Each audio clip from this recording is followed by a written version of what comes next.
datang dan berserah, ku nyatakan Kau yang berkuasa dalam gelap.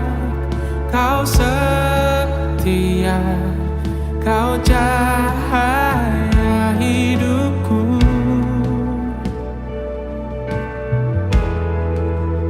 Kau kuatkan aku bertahan, Kau harapan dalam kesesakan. Kau buktikan kesetiaan-Mu, Tuhan.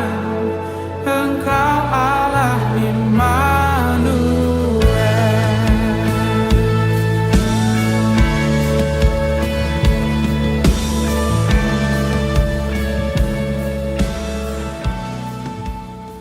Selamat datang jemaat Every Nation yang dikasihi Tuhan, dimanapun Anda berada. Serta Bapak, Ibu, dan Saudara yang bergabung bersama kami hari ini, ibadah online Gereja Every Nation Jogja hari Minggu tanggal 6 September 2020. Every Nation ada untuk menghormati Tuhan dan menjadikan murid. Mazmur 5 ayat 2 mengatakan demikian. Tetapi semua orang yang berlindung padamu akan bersukacita. Mereka akan bersorak-sorai selama-lamanya, kerana Engkau menaungi mereka, dan kerana Engkau akan bersukaria orang-orang yang mengasihi nama-Mu. Oleh kerana itu, saya mengajak Bapak, Ibu, dan Saudara sekalian untuk bersorak dan mengatakan betapa besar kasih dan pelindungannya kepada kita, melewati lagu-lagu yang kita nyanyikan. Mari kita berdoa. Terima kasih Tuhan atas kasih-Mu kepada kita, atas pelindungan-Mu selama waktu pandemi ini. Bapa, sebelum kita memulai menyembah Kau Bapa, kita berdoa agar Bapa memberkati speaker nanti supaya semua perkataan yang keluar dari mulut pastor merupakan kosa-kata daripada-Mu. Semoga kita dapat memanfaatkan ajaran hari ini dalam kehidupan kita. Amin.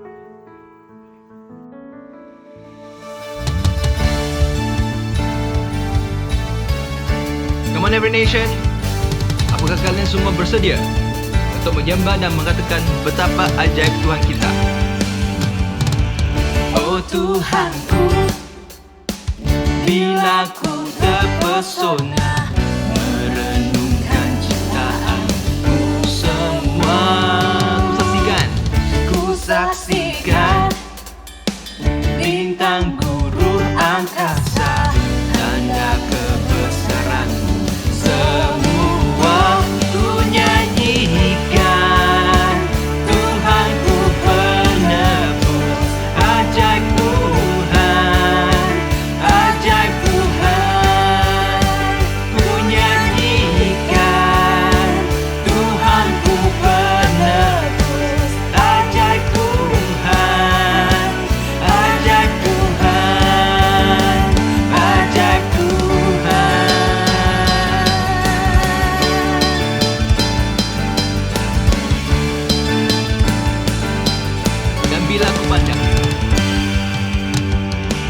Dan bila ku pandang akan salib-Mu, tanda kasih-Mu bagi dunia, Kau relakan mati tebus dosaku. Ku sembah Kau Tuhan dan Rajaku, ku nyanyikan. Tuhanku penebus, ajaib Tuhan, ajaib Tuhan, ku nyanyikan. Tuhanku penebus, ajaib Tuhan, ajaib Tuhan, ajaib Tuhan.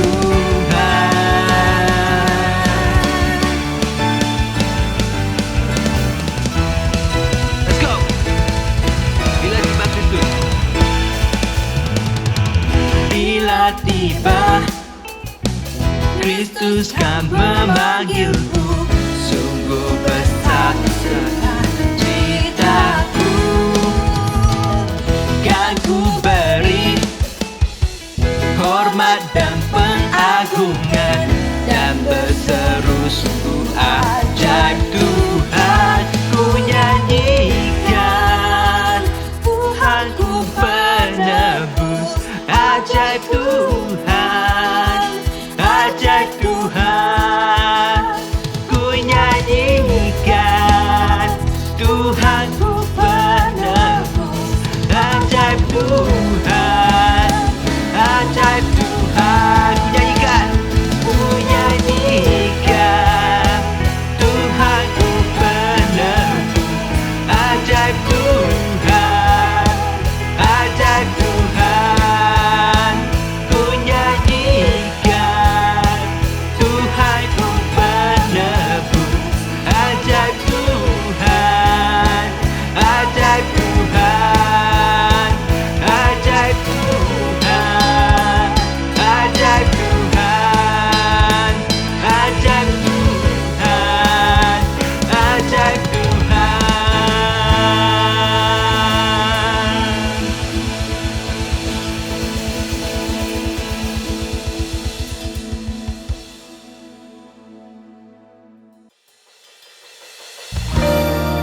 Mari Bapak, saudara-saudari, kita naikkan pujian ini. Let's come to Jesus. Mari kita datang kepada Yesus, dan Dia sumber pengharapan, sukacita dan damai sejahtera. Mari, let's adore Jesus.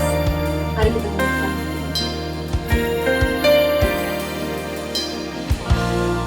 When my eyes see the storm come near me, when I'm drowned with what the world gives me, when the tides all around are rising, still your faithful love surrounds. When the shadows are all around consuming, my sight is fading out, blinding. You remind me of your song, resounding. Oh, my soul rises to sing. You command the winds to fade. You still my heart with your embrace. You are my peace. You anchor my heart. You won't let go. Your love holds me now. Jesus, I adore. Your joy comes true. Your grace it surrounds. I will not fear. My strength is your love. Jesus, I adore. When the shadows are all around consuming, my sight is fading out, blinding. You remind me of your song, resounding. Oh, my soul rises to sing. You command the winds to fade. You still my heart with your embrace.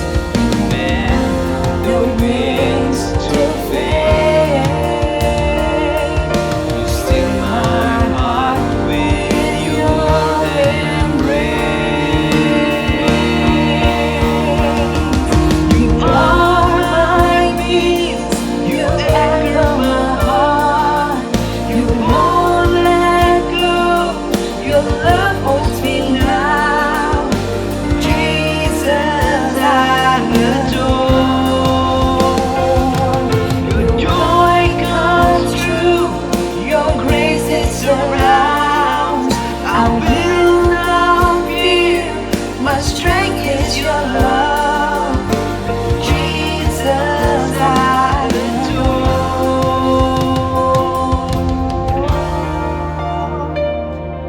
you. Yes, we adore you. Yes, we adore you, Jesus. Oh. measured the waters in the palm of his hands and knows every detail. Who has marked all the heavens with outstretched arms, the great I am. Who has measured the waters in the palm of his hands and knows every detail. Who has marked all the heavens with outstretched arms, the great I am. Who has measured the waters in the palm of his hands and knows every detail. Who has marked of the heavens with outstretched arms, the great I am. You are my peace, you anchor my heart, you won't let go. Your love holds me down, Jesus I adore. Your joy comes true, your grace is around, I will not fear. My strength is your love, Jesus I adore. Jesus I adore. Jesus I adore.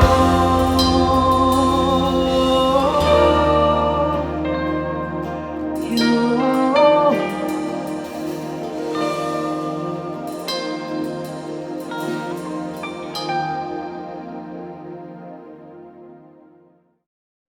Bapak Ibu Saudara sekalian, hari ini adalah minggu pertama dalam bulan September. Mari kita mengambil perjamuan kudus, tanda bahwa kita mendedikasikan sepanjang bulan September ini ke dalam tangan Tuhan. Sebelum kita mengambil perjamuan kudus, saya akan membaca dari 1 Korintus pasal 11 dari ayat yang ke-23. Demikian bunyi firman Tuhan. Sebab apa yang telah kuteruskan kepadamu, telah aku terima dari Tuhan, yaitu bahwa Tuhan Yesus pada malam waktu ia diserahkan mengambil roti, dan sesudah itu ia mengucap syukur atasnya, ia memecah-mecahkannya dan berkata, inilah tubuhku yang dipecahkan bagi kamu, perbuatlah ini menjadi peringatan akan aku. Demikian juga ia mengambil cawan sesudah makan, lalu berkata, cawan ini adalah perjanjian baru yang dimeteraikan oleh darahku, perbuatlah ini setiap kali kamu meminumnya menjadi peringatan akan aku. Sebab setiap kali kamu makan roti ini dan minum cawan ini, kamu memberitakan kematian Tuhan sampai ia datang. Bapak Ibu Saudara sekalian, setiap kali kita mengambil perjamuan kudus, ada 2 hal yang kita peringati. Yang pertama, karya Kristus yang sudah selesai di kayu salib. Kita mengucap syukur bahwa dosa kita, kematian yang harus kita tanggung, sudah ditanggung oleh Tuhan Yesus Kristus. Dan kita sudah diampuni, kita sudah disucikan, dan kita sudah diselamatkan. Hal yang kedua, setiap kali kita mengambil perjamuan kudus, kita diingatkan bahwa satu hari nanti dia akan datang kedua kali, untuk kedua kalinya. Oleh sebab itu, hidup ini adalah untuk memuliakan nama Tuhan. Mari kita mengambil perjamuan kudus pada pagi hari ini. Terima kasih Tuhan Yesus untuk roti ini yang melambangkan tubuh-Mu. Kami ucap syukur, kami terima dengan ucapan syukur di dalam nama Tuhan Yesus Kristus sambil mengingat firman-Mu bahwa kami sudah diselamatkan, bukan karena pekerjaan kami, bukan karena kebaikan kami, tapi karena karya-Mu yang sudah selesai di kayu salib. Kami sambut dengan sukacita di dalam nama Tuhan Yesus Kristus. Silakan dimakan Bapak Ibu.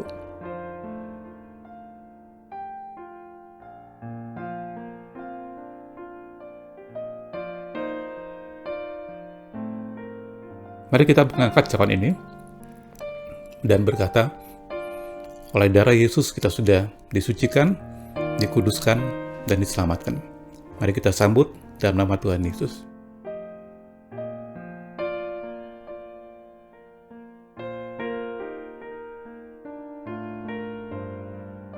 Bapak Ibu Saudara sekalian, sebelum kita mengambil persembahan persepuluhan, persembahan syukur kita yang kita biasanya bawa pada setiap awal bulan, mari kita mendengarkan firman Tuhan dari Filipi pasal yang keempat, dari ayat yang ke-17 sampai ayat yang ke-20. Demikian firman Tuhan. Tetapi yang kuutamakan bukanlah pemberian itu, melainkan buahnya yang makin memperbesar keuntunganmu. Kini aku telah menerima semua yang perlu daripadamu, malahan lebih daripada itu. Aku berkelimpahan karena aku telah menerima kirimanmu dari Epaphroditus, suatu persembahan yang harum, suatu korban yang disukai dan yang berkenan kepada Allah. Allahku akan memenuhi segala keperluanmu menurut kekayaan dan kemuliaannya dalam Kristus Yesus. Dimuliakanlah Allah dan Bapa kita selama-lamanya. Amin. Rasul Paulus di Jemaat Filipi mengucap syukur akan kemurahan hati Jemaat Filipi yang banyak kali membantu pelayanannya. Dan di ayat yang 17 tadi, Rasul Paulus berkata, yang dia utamakan bukanlah pemberian itu, melainkan buahnya yang akan memperbesar keuntunganmu. Bapak Ibu Saudara sekalian, tentu saja waktu kita memberi, kita beriman bahwa Tuhan akan memberkati kita. Somehow bagaimana caranya, kapan waktunya, hanya Tuhan yang tahu. Tetapi satu hal di sini yang firman Tuhan katakan, pemberian kita menghasilkan buah yang memperbesar keuntungan kita. Setiap kali kita memberi, kita percaya bahwa kemurahan Tuhan menyertai kehidupan Bapak, Ibu, Saudara, dan kita semuanya, sehingga apapun yang kita kerjakan, Tuhan yang membuatnya berhasil. Dan yang lebih penting lagi, bahwa semuanya itu Tuhan berikan kepada kita, kepada Bapak, Ibu, Saudara, dan saya melalui pekerjaan kita, usaha, bisnis, wirausaha kita. Semuanya itu adalah untuk kemuliaan Tuhan.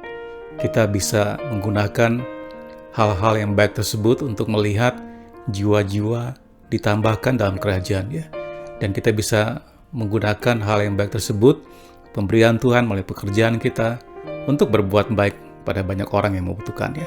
Saya berdoa ketika kita memberi, Tuhan memberkati pemberian Bapak Ibu Saudara sekalian, dan doa saya kita semua dalam masa-masa pandemi ini tidak kekurangan hal yang baik.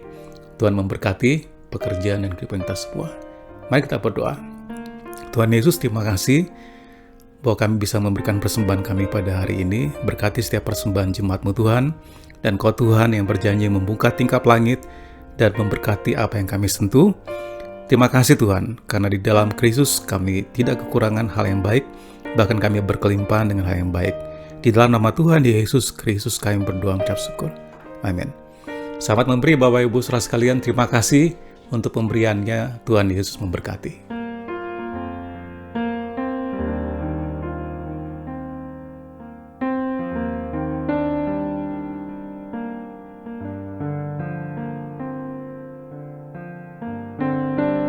Bapak Ibu Saudara sekalian, kali ini kita akan dilayani oleh Pastor Nur Hayata, rekan gembala dari Gereja Every Nation yang ada di Surabaya. Saya sudah mengenal Pastor Nur lebih dari 30 tahun yang lalu ketika beliau masih mahasiswa, menjadi mahasiswa di UGM, satu fakultas dengan saya dan Ibu Yanti, di Fakultas Ilmu Sosial dan Politik, jurusan Ilmu Hubungan Internasional. Pastor Nur dimenangkan dalam penjangkauan masa baru tahun 89. Dan sejak itu kami berkenal baik, dan saya mengucap syukur bahwa Tuhan menggunakan kehidupan saya dan Bu Yanti menjadi bagian dalam memuridkan Pastor Nur, sehingga saya sangat bersuka cita sekali melihat hari ini bagaimana Pastor Nur membangun keluarganya dan melayani di Jemaat Every Nation Surabaya, dan saya yakin Bapak Ibu Saudara juga akan diberkati melalui pelayanan beliau. Silakan Bapak Ibu menyaksikannya, dan saya percaya Bapak Ibu diberkati. Amin. Salam Jemaat Every Nation Yogyakarta. Adalah sebuah kehormatan bagi saya untuk bisa melayani di jemaat di mana saya dilahirkan kembali dan bertumbuh secara rohani. Terima kasih Pastor Jimmy yang telah memberikan kesempatan kepada saya untuk membagikan firman Tuhan di ibadah minggu online pada hari ini. Pertama-tama saya ingin menghargai Pastor Jimmy dan Ibu Yanti Kalauserang. Saya telah mengenal mereka lebih dari 30 tahun, saudara. Sejak mereka masih mahasiswa. Mereka adalah orang-orang yang luar biasa yang telah memberikan hidup mereka sejak masa muda untuk melayani Tuhan. Dan Pastor Jimmy dan Ibu Yanti juga adalah salah satu teladan saya di dalam kesetiaan kepada panggilan Tuhan, khususnya di dalam memimpin dan mengembalakan jemaat. Saya mendorong jemaat Every Nation Jogja untuk terus mendukung dan mendoakan Pastor Jimmy, Ibu Yanti, dan juga anak-anak mereka yang luar biasa, Deborah, Pauline, dan Abe. Karena saya percaya validasi utama seorang hamba Tuhan bukanlah besarnya pelayanan, tetapi kehidupan keluarga mereka. Saya juga menyaksikan bagaimana anak-anak mereka bertumbuh di dalam Tuhan. Mereka juga menjadi berkat di dalam studi mereka, serta tetap setia melayani Tuhan bersama dengan orang tua mereka. Bapak Ibu Saudara, pada hari Senin kemarin, tanggal 31 Agustus 2020, saya memperingati ulang tahun rohani saya yang ke-31. Di kota ini, di Yogyakarta, di sebuah kamar kos sederhana di kawasan Gayam Sari, dekat kampus UGM sana, saya mengalami perjumpaan dengan Tuhan dan saya lahir baru. Dan saya tidak pernah lupa waktu-waktu di mana Pastor Jimmy beberapa kali datang memfollow up saya. Beliau datang ke kos-kosan saya, saudara. Sehingga bagi saya beliau adalah salah satu orang yang Tuhan pakai untuk meletakkan dasar-dasar kerohanian di dalam waktu formatif kerohanian saya. Pastor Jimmy dan Ibu Yanti bukan hanya kakak kelas saya di kampus, tapi juga menjadi kakak rohani bagi saya, khususnya waktu saya masih di Jogja. Kami juga sempat melayani bersama-sama sewaktu merintis jemaat di Surabaya sekitar akhir tahun 90-an. Saya belajar banyak dari kehidupan Pastor Jimmy dan Ibu Yanti dalam hal integritas, dalam kerendahan hati, dan juga ketekunan di dalam melayani Tuhan. Ada banyak buah pelayanan mereka yang mungkin saat ini tidak ada lagi di jemaat Jogja. Tetapi buah-buah itu telah tersebar di banyak tempat, di dalam maupun di luar negeri, dan menjadi berkat dimanapun mereka berada. Thank you Pastor Jimmy, thank you Ibu Yanti untuk apa yang telah dilakukan bagi hidup saya secara pribadi dan juga bagi pelebaran kerajaan Allah. God bless you and I love you. Bapak Ibu Saudara, sebelum kita bersama-sama mendengarkan firman Tuhan, mari kita satukan hati di dalam doa. Bapa dalam surga, kami menyerahkan waktu ini untuk Tuhan sendiri yang berbicara dan Tuhan bekerja. Biarlah firman-Mu dengan bebas mengkonviksi dan mengubahkan setiap kehidupan kami. Di dalam nama Tuhan Yesus kami berdoa. Amin, amin. Saudara semuanya, hari ini kita akan belajar salah satu topik penting dari Alkitab, yaitu kesetiaan Tuhan. Kita saat ini sedang hidup di zaman di mana loyalitas, fidelitas adalah barang yang langka. Bukan hanya di dunia sekuler, dunia kekristenan pun tidak luput dari pengaruh roh ketidaksetiaan tersebut. Perpecahan gereja atau organisasi pelayanan, perceraian dalam keluarga, bahkan keluarga hamba Tuhan, adalah hal jamak yang kita dengar hari-hari ini. Namun pada saat ini kita akan belajar kebenaran Alkitab yang tidak mungkin salah dan tidak mungkin berubah, yang juga adalah menjadi sumber kesetiaan yang sejati dan yang kekal. Saya memberi judul khotbah saya pada hari ini, Kesetiaan Ikat Janji Tuhan. Teks Alkitabnya akan diambil dari kitab Yosua, pasal yang ke-9 dan pasal yang ke-10. Saudara, latar belakang dari kitab Yosua pasal 9 adalah waktu itu bangsa Israel yang dipimpin oleh Yosua telah masuk ke tanah perjanjian di Kanaan.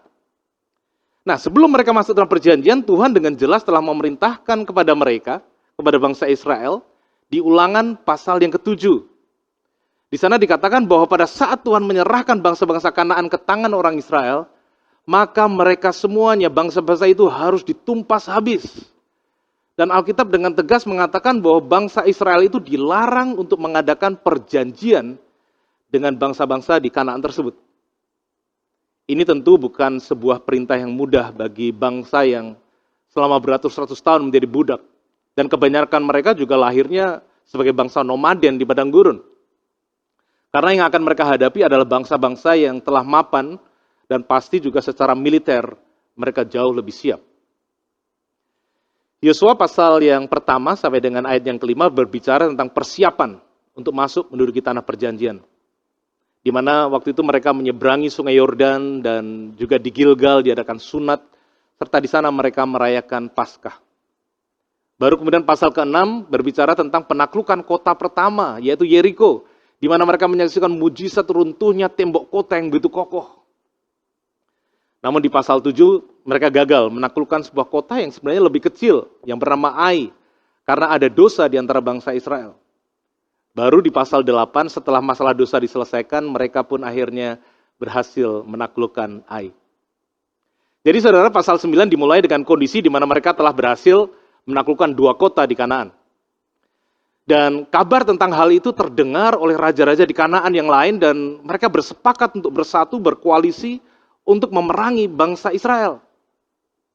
Namun saudara, di antara mereka itu ada satu negeri yang memiliki pemikiran yang berbeda. Mereka adalah orang-orang Gibeon. Daripada pakai otot, mereka pilih memakai otak untuk menyelamatkan diri mereka. Karena mereka berpikir, tidak mungkin mereka menang melawan bangsa Israel. Orang-orang ini kemudian memutuskan untuk mengelabui bangsa Israel dengan berpura-pura berasal dari negeri yang jauh. Di Alkitab dituliskan bagaimana mereka kemudian mempersiapkan props, alat-alat peraga. Mereka siapkan karung, kirbat anggur yang sudah usang, kasut yang rusak, pakaian yang robek-robek, serta roti bekal yang telah kering dan tinggal remah-remah, saudara. Dan dengan penampilan yang demikian, mereka kemudian datang kepada Yosua dan pemimpin Israel. Mereka mengaku datang dari negeri yang jauh dan mereka memohon untuk bangsa Israel berkenan mengikat perjanjian damai dengan mereka. Saudara, perjanjian damai itu di zaman modern saat ini contohnya adalah NATO atau Pakta Pertahanan Atlantik Utara yang dipimpin oleh Amerika Serikat. Keuntungan bergabung dalam NATO, Pakta Pertahanan ini adalah jika salah satu negara anggota diserang secara militer oleh negara lain, maka itu dianggap sebagai serangan terhadap seluruh 28 anggota negara NATO. Artinya serangan ke sebuah negara kecil seperti Armenia misalnya, berarti dianggap serangan terhadap negara adidaya Amerika Serikat bersama dengan puluhan negara sekutu mereka. Jadi saudara, orang-orang Gibeon ini ingin mengikat pakta pertahanan dengan bangsa Israel. Mereka berharap menjadi sekutu dari bangsa Israel. Nah, pada awalnya orang-orang Israel itu curiga.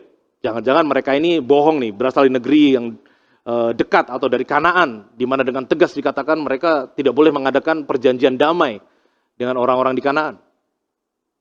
Namun saudara, dengan kata-kata orang-orang Gibeon yang meyakinkan seperti kami telah mendengar kedahsyatan Tuhan Allah bangsa Israel di Mesir, dan juga dikatakan kami ini hamba-hambamu, ikatlah perjanjian dengan kami. Dengan kata-kata itu, akhirnya Yosua dan para pemimpin Israel termakan oleh tipu daya orang-orang Gibeon. Saya nggak tahu saudara, tapi saya merasa kata-kata seperti kami ini hamba-hambamu, itulah yang akhirnya membuat mereka terperdaya.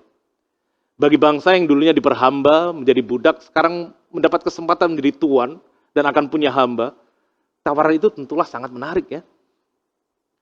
Dan kemudian di Yosua pasal 9 ayat yang ke-14 dan 16, Alkitab mencatat demikian. Lalu orang-orang Israel mengambil bekal orang-orang Gibeon itu, tetapi tidak meminta keputusan Tuhan. Ayat 15, maka Yosua mengadakan persahabatan dengan mereka dan mengikat perjanjian dengan mereka bahwa ia akan membiarkan mereka hidup. Dan para pemimpin umat itu bersumpah kepada mereka. Ayat 16, tetapi setelah lewat 3 hari, sesudah orang Israel mengikat perjanjian dengan orang-orang itu, terdengarlah oleh mereka bahwa orang-orang itu tinggal dekat mereka, bahkan diam di tengah-tengah mereka, saudara. Jadi 3 hari kemudian barulah ketahuan bahwa mereka semua telah tertipu. Orang-orang itu ternyata berasal dari Gibeon, sebuah kota di Kanaan yang letaknya sangat dekat dengan tempat di mana pasukan Israel berkemah atau berada waktu itu. Dan menurut perintah Tuhan, mereka ini harusnya dimusnahkan. Dan Israel dengan tegas dilarang untuk membuat perjanjian dengan mereka. Namun nasi telah menjadi bubur. Gara-gara Yosua dan pemimpin umat tidak meminta petunjuk Tuhan, mereka sekarang tidak bisa lagi membinasakan orang-orang Gibeon itu. umat Israel pun dicatat di Alkitab bersungut-sungut kepada Yosua dan para pemimpin karena hal itu. Saudara, yang menarik di sini adalah Yosua dan pemimpin Israel tidak melakukan kesalahan dengan kesengajaan. Mereka melakukan kesalahan karena kekurang hati-hatian. Mereka tahu persis perintah Tuhan untuk mereka tidak membuat perjanjian dengan orang Kanaan. Namun mereka memutuskan untuk melakukan itu berdasarkan pertimbangan, berdasarkan apa yang mereka lihat, dan tanpa meminta petunjuk dan pertimbangan Tuhan. Oleh karena itu, saudara, pengetahuan akan hukum Tuhan saja tidak cukup. Kita semua memerlukan pimpinan dari Sang Pemberi Hukum, supaya tidak salah langkah di dalam kehidupan ini. Di zaman itu, tentu saja mereka tidak punya sumber informasi untuk mengetahui siapa sebenarnya orang-orang ini. Mereka tidak bisa mengecek ke Google atau Google Map untuk mengetahui apakah yang dikatakan orang ini benar atau salah. Mereka tidak tahu. Mereka hanya mengandalkan bukti yang ada di depan mata mereka dan juga kata-kata yang mereka dengar dari orang-orang Gibeon tersebut. Bapak Ibu Saudara yang dikasihi Tuhan, kita sekarang hidup di era informasi. Yang jika kita tidak hati-hati, kita juga bisa melakukan kesalahan yang sama dengan bangsa Israel. Kita bisa berpikir dengan adanya informasi yang berlimpah yang kita punya, kita tidak perlu lagi bertanya kepada Tuhan untuk keputusan penting di dalam hidup ini. Tahukah saudara kebutuhan orang yang kekurangan informasi, yaitu bangsa Israel, dan kebutuhan orang yang kebanyakan informasi, yaitu kita, adalah sama. Kebutuhannya sama. Kita semua sama-sama butuh pimpinan Tuhan. Pasal 9 dari kitab Yosua diakhiri dengan keputusan untuk menjadikan orang-orang Gibeon penipu tadi menjadi tukang belah kayu dan tukang timba air. Jadi memang bangsa Israel telah ditipu mentah-mentah oleh orang Gibeon. Tapi ya, lumayan lah ya. Sekarang mereka tidak perlu repot-repot belah kayu untuk bakar dan juga tidak perlu timba air. Ada yang bisa melakukan itu. Tapi saudara, kisah mengenai orang-orang Gibeon ini tidak berakhir di sini. Di pasal 10 kemudian diceritakan ketika mendengar bahwa Gibeon telah membuat fakta pertahanan dengan orang-orang Israel, maka bangsa-bangsa yang lain di Kanaan, terutama 5 raja Amori, begitu marah kepada orang-orang Gibeon. Mereka yang menganggap Gibeon telah berkhianat karena telah berpihak kepada musuh mereka, kepada Israel. Alih-alih bersatu dengan sesama penduduk Kanaan, Gibeon justru menjadi sekutu dari musuh mereka. Karena itu kelima raja itu kemudian bersatu untuk menghukum Gibeon.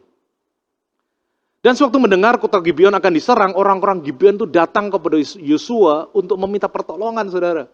Dan mereka berani datang ke sana berdasarkan pada ikat janji yang telah mereka buat dengan Yosua dan para pemimpin Israel. Kita baca Yosua 10 ayat yang ke-6. Di sana dikatakan, lalu orang-orang Gibeon itu menyuruh orang kepada Yosua ke tempat perkemahan di Gilgal, mengatakan, jangan menarik tanganmu daripada hamba-hambamu ini, datanglah dengan segera kepada kami. Lepaskanlah kami dan bantulah kami, sebab semua raja orang Amor yang diam di pegunungan telah bergabung melawan kami. Tolong kami. Saudara, karena kesalahan Yosua dan pemimpin Israel di dalam mengikat janji dengan orang-orang Gibeon tersebut, sekarang bangsa Israel harus berhadapan dengan 5 kerajaan. Biasanya seharusnya mereka akan melawan satu persatu. Tapi gara-gara kesalahan, mereka harus langsung berhadapan dengan koalisi 5 kerajaan. Saudara, kira-kira apa yang menjadi respon Yosua? Sewaktu bangsa itu minta tolong, Gibeon minta tolong kepada dia. Yosua 10 ayat yang ke-7. Ini respon Yosua. Lalu Yosua bergerak maju dari Gilgal.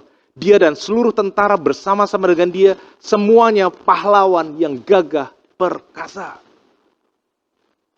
Saudara, Yosua dengan tidak berlambat, dia langsung bangkit dan dengan kekuatan pasukan terbaik, dia pergi menolong Gibeon. Tidak peduli orang Gibeon itu adalah tukang tipu, tukang angkut air, tukang belah kayu. Yosua dengan segera menolong karena ikat janji yang pernah dibuatnya di hadapan Tuhan. Hal penting yang kita pelajari di dalam kesetiaan ikat janji ini adalah bahwa kesetiaan kepada ikat janji itu lebih utama daripada dengan siapa, kita mengikat janji. Kesetiaan kepada ikat janji lebih utama daripada dengan siapa kita mengikat janji. Di dalam sebuah kesetiaan ikat janji, dengan siapa kita mengikat janji tidak relevan lagi.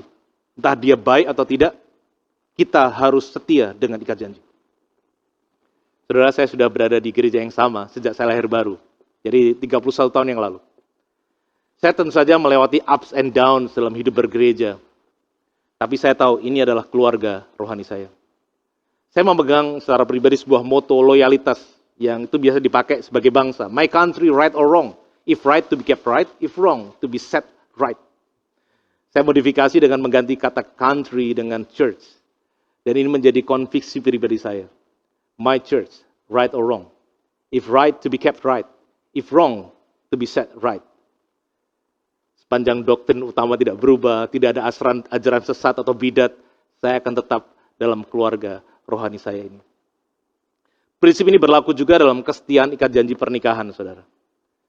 Ketidaksetiaan atau kesalahan salah satu pihak tidak bisa dijadikan alasan untuk menjadi tidak setia. Karena kesetiaan kepada ikat janji itu lebih utama daripada dengan siapa kita mengikat janji. Jadi setelah Yosua akhirnya bergerak maju berdasarkan ikat janji itu, barulah kemudian Tuhan berfirman bahwa dia akan memberikan kemenangan kepada Yosua. Yosua 10 ayat yang ke-8, di sana kemudian dikatakan begini, setelah Yosua maju, berfirmanlah Tuhan kepada Yosua, janganlah takut kepada mereka, sebab aku menyerahkan mereka kepadamu. Tidak seorang pun dari mereka yang akan dapat bertahan menghadapi engkau. Tuhan tahu bahwa Yosua telah memilih untuk setia kepada ikat janji. Walaupun dia mungkin enggan dan gentar. Mereka, bangsa Israel, belum pernah merasakan atau mengalami peperangan yang besar sebelumnya. Karena Yeriko bukan dimenangkan dengan peperangan fisik. Ai pun juga bukan kota yang terlalu besar. Namun sekarang mereka harus berperang melawan 5 kerajaan sekaligus. Dan saat Yosua melangkah dengan iman atas dasar kebenaran, Tuhan datang dan memberikan kemenangan kepadanya. Ini penting, saudara. Saat kita melangkah dengan iman atas dasar ikat janji, atas dasar kebenaran, Tuhan pasti akan bertindak bagi kita. Kembali, Yosua bergerak atas dasar ikat janji Tuhan. Dan Tuhan menghargai kesetiaannya, karena Tuhan adalah Allah yang mengikat dan memberkati ikat janji tersebut. Cerita selanjutnya, saudara, adalah tentang Tuhan yang secara ajaib kemudian berperang bagi bangsa Israel, sehingga musuh mereka kemudian dikalahkan seluruhnya. Dan pasal 10 dari kitab Yosua ditutup dengan penaklukan kota demi kota di Kanaan. Yosua 10 ayat 42 sampai 43 mencatat demikian.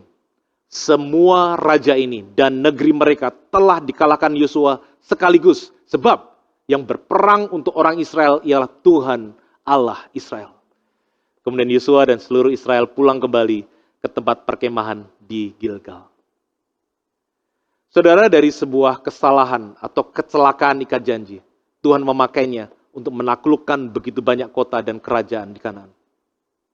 Ini adalah, saya sebut sebagai spesialisasinya Tuhan. Dia sanggup mengubahkan kesalahan kita untuk menjadi kebaikan bagi kita. Karenanya saudara, penting sekali, jangan izinkan masa lalu saudara, kesalahan masa lalu saudara, menghalangi saudara untuk perkara besar di masa depan. Bawa kesalahan saudara kepada dia, apapun kesalahan itu, bahkan kesalahan yang menurut manusia sepertinya sudah beyond repair, gak mungkin diperbaiki. Serahkan kepada dia, karena dia Allah yang sanggup memperbaiki, dia sanggup mengubah apa yang tidak baik menjadi baik. 1 Korintus 11 ayat yang ke-25 berbicara tentang ikat janji terbesar yang pernah ada. Ikat janji yang dibuat sendiri oleh Tuhan Yesus dengan orang-orang yang percaya kepadanya. Di sana tertulis, demikian juga ia mengambil cawan sesudah makan, lalu berkata, cawan ini adalah perjanjian baru yang dimeteraikan oleh darahku. Perbuatlah ini setiap kali kamu meminumnya menjadi peringatan akan aku. Dan sejak ikat janji itu dibuat dan dimeteraikan dengan darah Kristus 2000 tahun yang lalu. Yang Tuhan lihat bukan lagi siapa kita. Yang Tuhan lihat adalah ikat janji itu sendiri. Karena kesetiaan pada ikat janji lebih utama daripada dengan siapa kita mengikat janji. Saudara, Yosua dalam ketidaktahuannya mengikat janji dengan orang-orang Gibeon. Dan Tuhan Yesus dengan kemahatauannya mengikat janji dengan kita. Walaupun Tuhan Yesus adalah Allah yang Maha Tahu, Dia tahu persis bahwa kita pasti bisa jatuh, lemah, dan bisa tidak setia di hari depan. Tapi Dia tetap mau mengikat janji dengan kita dan mau meteraikan dengan darahnya sendiri. Saudara, tidak seperti istri saya termasuk tipe orang yang kurang pandai menjaga barang. Saya merusakkan banyak barang. Seperti HP yang sekarang saya punya, layarnya sudah pecah. Karena saya kurang berhati-hati memegangnya dan jatuh beberapa kali, sampai akhirnya pecah tuh layarnya. Namun ada satu hal yang tidak akan bisa saya rusak dalam hidup saya, yaitu kasih setia Tuhan atas hidup saya. Sebelum saya mengakhiri khotbah saya pada hari ini, saya ingin bertanya kepada setiap saudara. Di mana kita dalam kisah ini? Saudara, dalam kisah ini kita adalah orang-orang Gibeon. Dan Yesus adalah Yosua. Yesus adalah Yosua kita. Bukan kebetulan nama Yesus sama dengan Yosua. Yesua, Jehoshua. Yang berarti Tuhan yang menyelamatkan. Dan kita adalah orang-orang Gibeon yang barangkali kita datang kepada Tuhan dengan motivasi yang salah. Bahkan sepertinya kita mau memanfaatkan Tuhan untuk kepentingan atau keuntungan pribadi kita. Saudara, kita adalah orang-orang Gibeon itu. Kita adalah orang-orang yang datang seperti anak yang hilang, datang hanya ingin dapat makan, bukan untuk kita ketemu Tuhan. Tapi meskipun demikian, saudara, meskipun Tuhan tahu apa yang dalam hati kita, Tuhan dalam kemahatauannya tetap bersedia membuat ikat janji dengan kita. Itulah mengapa Tuhan tetap setia di saat kita tidak setia. Karena Dia melihat pada ikat janji yang telah dibuatnya. Itulah sebabnya kita tetap bisa berharap kepada kuasa dan kebaikan Tuhan bahkan di saat kita jatuh. Karena kesetiaannya tidak pernah bergantung kepada kesetiaan kita. Hanya dengan belajar dari Dia yang setia, kita akan dimampukan untuk menjadi orang-orang yang setia di tengah-tengah dunia yang semakin hari semakin tidak setia ini. Mari kita berdoa, saudara. Terima kasih Tuhan untuk firman-Mu pada hari ini. Biarlah kebenaran-Mu sendiri yang akan membebaskan setiap kami dari setiap pandangan yang salah tentang kesetiaan. Roh Kudus, hamba-Mu berdoa supaya Engkau terus berbicara melebihi apa yang manusia sanggup berbicara. Tuhan, oleh anugerah-Mu, mampukan kami menjadi orang-orang yang setia dimanapun kami berada. Dan biar kehidupan-Mu boleh dinyatakan, dimuliakan melalui kehidupan kami. Di dalam nama Tuhan Yesus kami berdoa. Amin. Tuhan memberkati setiap saudara. Bapak Ibu, saudara sekalian, luar biasa firman Tuhan yang kita dengarkan, bagaimana kesetiaan Tuhan dalam ikat janji. Meskipun kita seperti orang-orang yang mengikat janji dengan Yosua, tetapi kita melihat bagaimana kasih setia Tuhan, kesetiaan Tuhan sama seperti Yosua. Kita seringkali datang ke hadapan Dia dengan berbagai motivasi yang mungkin hanya menguntungkan diri kita sendiri. Kita tahu bahwa kita seringkali datang dengan doa kita, permohonan kita untuk kita sendiri. Dan juga Tuhan juga tahu bahwa suatu saat nanti mungkin kita akan jatuh, menyimpang, dan mungkin meninggalkan Dia. Tetapi Bapak Ibu, kesetiaan Tuhan tidak membatalkan semua yang akan terjadi tersebut. Terima kasih Pastor Nur sudah melayani kita pada hari ini dengan firman yang luar biasa, dan saya berdoa Bapak Ibu saudara diberkati. Mari kita berdoa. Tuhan, terima kasih untuk setiap firman yang kami dengarkan pada pagi hari ini. Berkati setiap jemaat-Mu yang mendengar dan melakukan firman-Mu Tuhan. Berkati juga Pastor Nur yang sudah melayani kami, dan berkati keluarga dan pelayanannya di Evination Surabaya. Di dalam nama Tuhan Yesus Kristus kami berdoa mengucap syukur. Semua yang percaya mengatakan amin. Selamat hari Minggu Bapak Ibu saudara sekalian. Silakan menikmati sisa hari Minggu. Tuhan memberkati, sampai jumpa minggu depan. Bye. Mari kita menyanyikan ajak Tuhan sekali lagi untuk mengakhiri ibadah hari ini. Bila tiba tutup.